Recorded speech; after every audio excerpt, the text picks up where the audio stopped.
Assalamualaikum warahmatullahi wabarakatuh. Perkenalkan, nama saya Nisa Nurhasana dari kelas gabungan 0304 dengan NIM 106012400183. Pada kesempatan ini, saya akan menjelaskan materi dengan tema Salatnya baik, maka perilakunya pun baik. Teman-teman, salat merupakan ibadah yang paling utama dalam Islam. Salat bukan hanya ritual yang dilakukan 5 kali sehari, tetapi merupakan bentuk komunikasi langsung seorang hamba dengan Allah Subhanahu wa Ta'ala. Ketika seseorang memperbaiki salatnya, baik dari segi wudhu, ketepatan waktu, kekhusyuan, dan pemahaman bacaan, maka salat itu akan memberikan pengaruh besar terhadap perilaku sehari-hari. Seseorang yang benar salatnya, maka akan tercermin dalam cara ia bersikap, bertutur kata, dan berperilaku.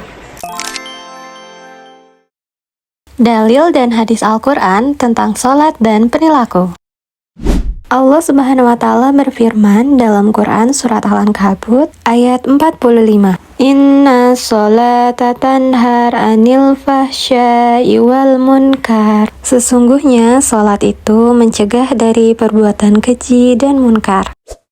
Ayat ini juga menjelaskan bahwa salat memiliki kekuatan untuk mencegah seseorang dari perbuatan buruk seperti berkata kasar, menipu, menyakiti orang lain, berperilaku sombong, dan perbuatan tidak jujur.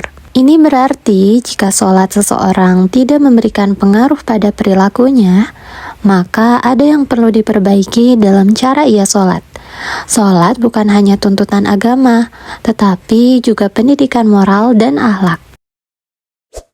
Dalam hadis, Rasulullah Shallallahu Alaihi Wasallam bersabda, "Salat adalah tiang agama." Hadis riwayat Tirmizi. Jika tiang itu kokoh, maka bangunan agama dan akhlak kita juga kokoh. Namun, jika salat kita asal-asalan, cepat-cepat, tanpa pemahaman, maka akhlak kita pun menjadi lemah. Hubungan salat dan pembentukan perilaku. Wudhu, mensucikan diri yang menjadikan diri kita membiasakan kebersihan lahir dan batin. Takbiratul ihram, mengingat akan kebesaran Allah yang menjadikan diri kita mampu untuk menjaga hati dari kesombongan. Ruku dan sujud, rendah hati dan tunduk yang menjadikan diri kita untuk melatih kerendahan diri dan kesantunan. Bacaan salat, doa dan tasbih yang menjadikan diri kita untuk selalu mengingat diri dalam bersyukur.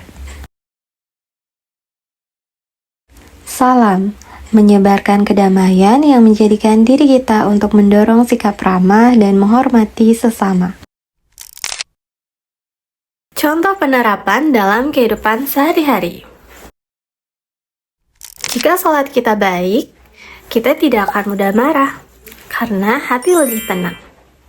Kita lebih sabar saat menghadapi masalah. Kita berbicara dengan sopan dan tidak menyakiti hati orang lain. Kita menepati janji dan bertanggung jawab dalam tugas. Kita menghargai orang lain karena kita tahu semua manusia sama di hadapan Allah. Jadi, perilaku baik adalah cermin salat yang baik. Teman-teman, mari kita perbaiki salat kita agar dapat membentuk perilaku yang baik. Kesimpulannya adalah, salat bukan hanya sekedar ibadah yang dilakukan 5 kali sehari, tetapi proses pembentukan akhlak dan kepribadian seorang muslim. Semakin baik salat kita, maka semakin baik perilaku kita dalam kehidupan sehari-hari. Semoga kita termasuk orang-orang yang memperbaiki salatnya, sehingga Allah Subhanahu wa Ta'ala memperbaiki akhlak kita. Sekian materi yang dapat saya sampaikan. Saya berharap semoga apa yang telah saya sampaikan bisa bermanfaat. Mohon maaf apabila ada kesalahan dalam bertutur kata. Wassalamualaikum warahmatullahi wabarakatuh.